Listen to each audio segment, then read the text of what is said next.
ताड़म नमो सिद्धाड़म नमो आयरियाड़म नमो गच्छायाड़म नमो लोए सवा साहुणम। भगवान महावीर स्वामी की जय।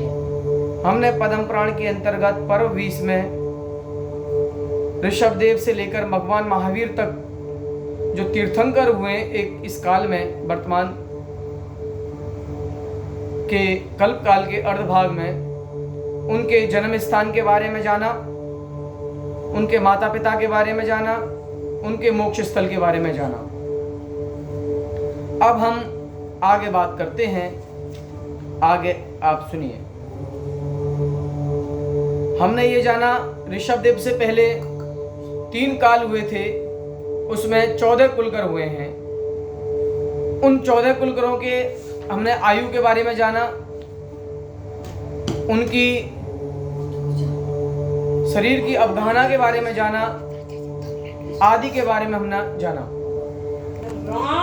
जो चक्रवर्ती हुए थे उनके बारे में भी हमने जाना। पहले चक्रवर्ती आदिनाथ के पुत्र भरत जी थे।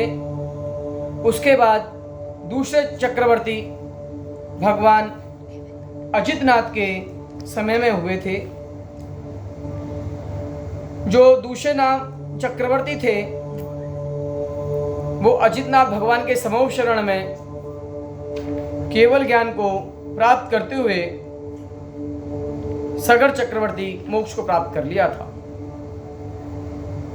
पुंडरीक नगरी में राजा शशिप्रभ एवं विमल स्वामी के शिष्य होकर वहां से ग्रैव्यक में गए। वहां से श्रासत नगरी में राजा सुमित्र, रानी भद्रवती, उनके पुत्र मघवा नाम के तीसरे चक्रवर्ती हुए। अब हम तीसरे चक्रवर्ती की बात करते हैं।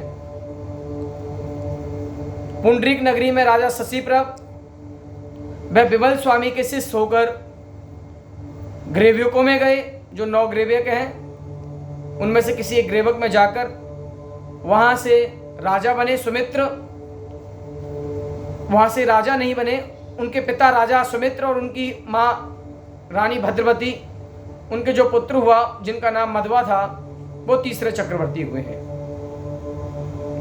श्री धर्मनाथ के बाद शांतिनाथ के जन्म से पहले समताधारी जिन मुद्रा को धारण कर सौधर्म स्वर्ग में गए। वहां स्वर्ग से चौकर चौथे चक्रवर्ती सनत कुमार हुए हैं। इस प्रकार 4 चक्रवर्तियों के बारे में जाना। पहले चक्रवर्ती भरत स्वामी, दूसरे छगर चक्रवर्ती, तीसरे मघवा चक्रवर्ती, चौथे सनत कुमार हुए। तब राजा श्रेणी गणधर से पूछते हैं, हे प्रभु, वे किस पुण्य से ऐसे रूपवान हुए? तब गणधर देव ने उनसे कहा, कौन है सनत कुमार? क्या है उनका चरित्र? अगर हम 100 वर्ष में भी कहें तो भी उनका चरित्र हम बता नहीं सकते हैं, उनका चरित्र नहीं कह सकते हैं।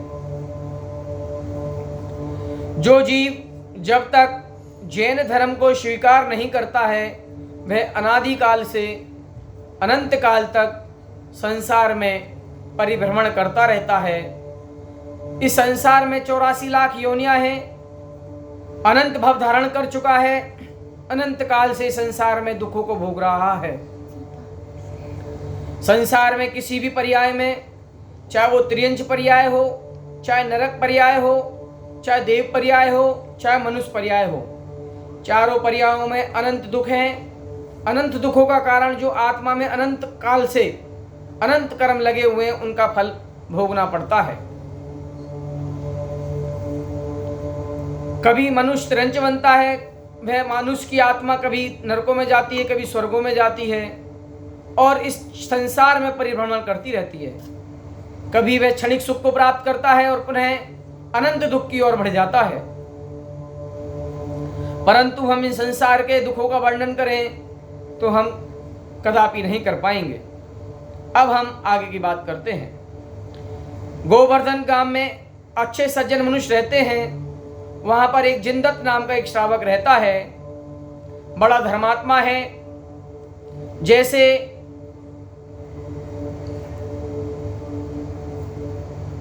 जल का शिरोमणि सागर, पर्वतों में सर्वश्रेष्ठ समेरु पर्वत, सारे ग्रहों में सबसे बड़ा ग्रह सूर्य सबसे बड़ी घासों में गन्ना, बेलों में नागरबेल, वृक्षों में सबसे बड़ा वृक्ष चंदन सबसे अच्छा, ये प्रशंसा करने योग्य हैं। ऐसे ही मनुष्यों में वह जिंदत नाम का श्रावक, वह श्रावक उत्तम कुल का, उत्तम आचरण वाला, वह सुगति का कारण है। वह जिद्दत श्रावक गुण रूपी आभूषणों से मंडित श्रावक के व्रत पालकर अच्छी गति को धारण किया। वहां पर उनकी स्त्री पतिव्रता थी, श्राविका थी। अपने घर में चैत्यालय बनवाया, सारा पैसा उस चैत्यालय में लगाया। जो पैसा कमा लिया मंदिर में दे दिया, वह आपके अनंत काल के लिए आपका पुण्य का भागी होगा। अगर वही पैसा आपने कोई भोग की सामग्री में लगा दिया, वह एक समय बाद नष्ट हो जाएगा और उसका मूल्य निरर्थक हो जाएगा। दान का दिया हुआ पैसा अनंत काल तक वह उपयोग में आता है और वह पुण्य का दायक होता है। वहां पर उनकी पत्नी जो पतिव्रता थी, वह आरिका बनकर स्वर्ग चली गई। उसी ग्राम में, जो ग्राम का नाम था गोवर्धन ग्राम, वहां पर एक और गृहस्थ रहते थे, उनका नाम हेमबाहु था। हेमबाहु बड़े दुराचारी थे, पापी थे, अन्यायी थे, धर्म से रहित थे। विनयवती का बनवाया जो चैत्यालय था, उसमें भक्ति करने के बाद वह हेमबाहु उस चैत्यालय में जय नाम का देव हो गया। स्वर्ग से चेकर वह मनुष्य हुआ, पुनः मनुष्य देव, फिर मनुष्य, इस प्रकार अनेक भवों को धारण कर कर महापुरी नगर में राजा सुप्रभ एवं रानी तिलक सुंदरी, उनके धर्म रूपी नाम का वह पुत्र हुआ। देखिए, पुण्य का बड़ा भूमिका होती है इस मानव की आत्म कल्याण के लिए। कौन से जन्म का पुण्य कब उदय में आता है और उसका फलीभूत कितना होता है, यह कर्म की प्रकृति के ऊपर निर्भर करता है। और कौन सा पाप कब उदय में आए, उसके द्वारा उस जीव की विकृति होती है, यह भी पुण्य के ऊपर पुण्य की प्रकृति है। वह पुत्र राज छोड़कर शिवप्रभ नाम के मुनि से दीक्षा धारण कर 5 महाव्रत, 5 समेते,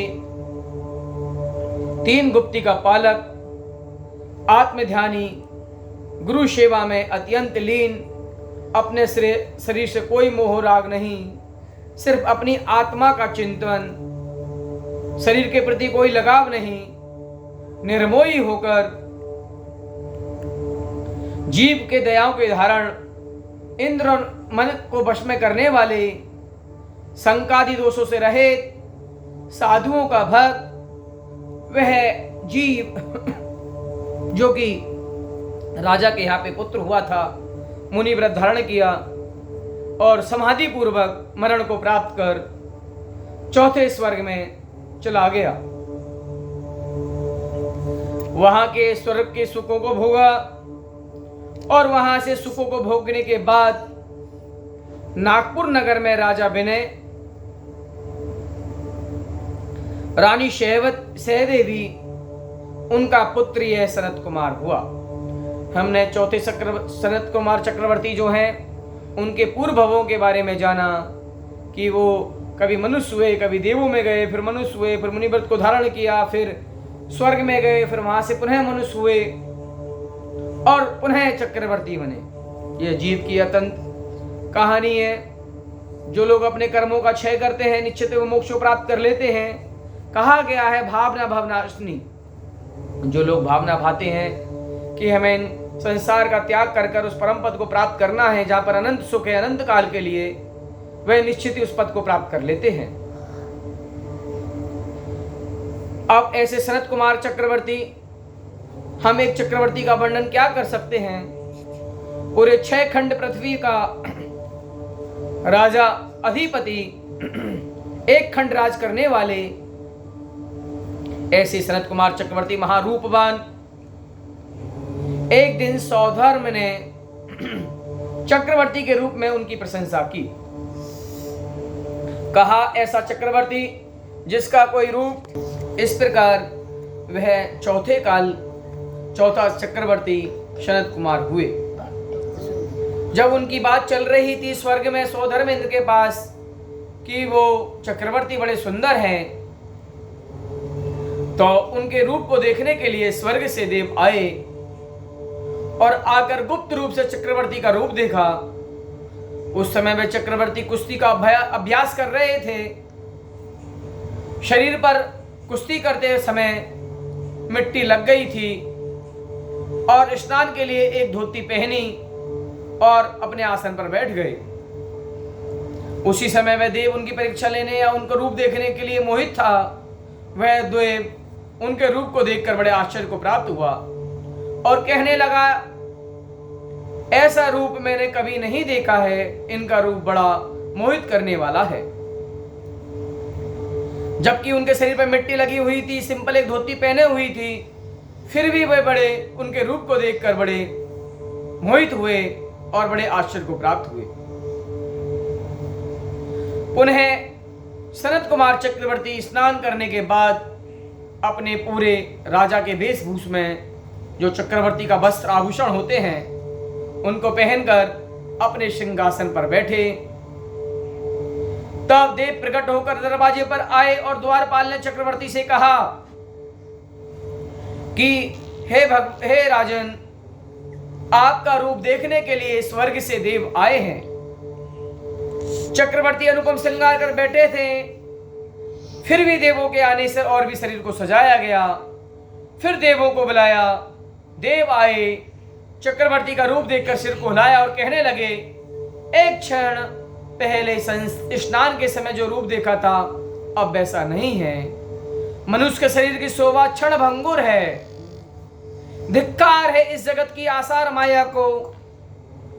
कुछ समय पहले जो रूप था वह बड़ा सुंदर था, यौवन को प्राप्त था, बड़ा सुंदर था, बड़ा रूपवान था, महा मोहित करने वाला था, बड़ा आश्चर्य को प्राप्त करने वाला था। कुछ समय पहले उनका जो शरीर था, देखिए कर्म की विचित्रता वह क्षण मात्र में ही नष्ट हो गई। जैसे बिजली एक मिनट को चमकती है और पुनः गायब हो जाती है, ऐसे ही यह जीवन की यौवनता है। जब तक आपका पुण्य का प्रबल योग है तो आपकी यौवनता बनी रहेगी, और जैसे ही आपका पुण्य क्षीण होगा तो आप अपने शरीर से, अपनी काया से यौवन का रूप बुढ़ापे में बदल जाता है।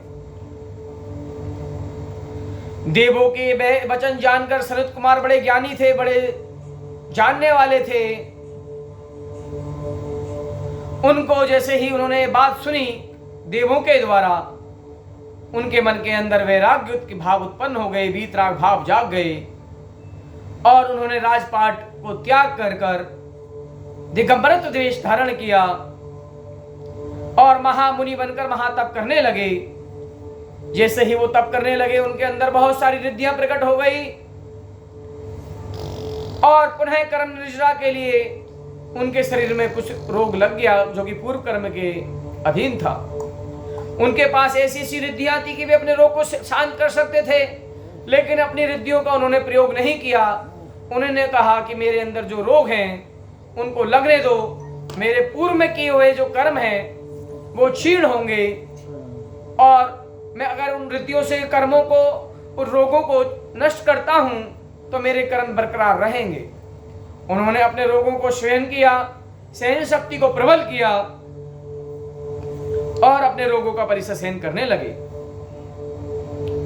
ऐसे सनत कुमार चक्रवर्ती अपने ध्यान में लीन है, अपनी आत्मा में लीन है, अपनी आत्मा का विचार कर रहे हैं और समाधि पूर्वक अपने भावों को शांत परिणामों के द्वारा मरण को प्राप्त होते हैं।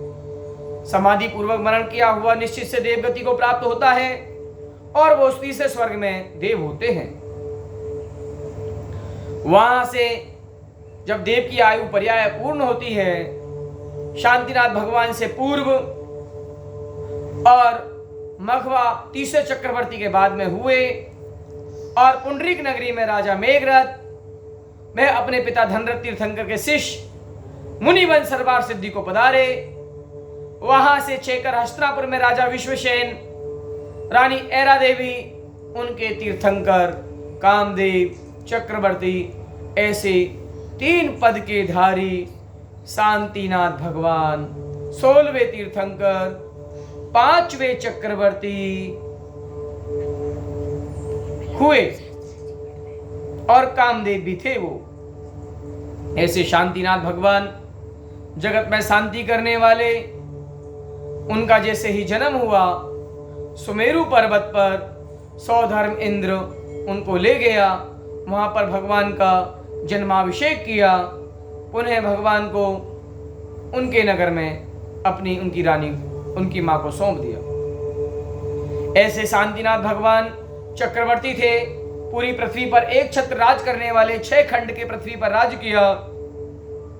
राज को नासवान जान मुनि कर मोक्ष को प्राप्त हुए ऐसे शांतिनाथ भगवान। अब हम छठे चक्रवर्ती कुंथनाथ के बारे में जानते हैं और 17वें तीर्थंकर अरहनाथ, जो कि 7वें चक्रवर्ती 18 तीर्थंकर बनकर मोक्ष को पधारे हैं। उनका कथन हम तीर्थंकरों के समय ही कह चुके हैं। और धान्यपुर नगर में राजा कनक प्रभ चित्रगुप्त रामी के शिष्य मुनीश्वर बन गए। वहां से 6 कर अयोध्या नगरी में राजा कीर्तिवीर, रानी तारा देवी एवं शुभोम 8वें चक्रवर्ती हुए। 8वें चक्रवर्ती पृथ्वी शोभामान हुई। उनको पिता को मारने वाले परशुराम, उसने छत्री मारे। जावाणी के ज्ञान से सूझे लोकालोक, सोवाणी मस्त नमो सदा दे तू लोग। हे जनवाणी भारती तो जपो दिन रे, जो तेरो शरणा गए सो पावे सुख चैन।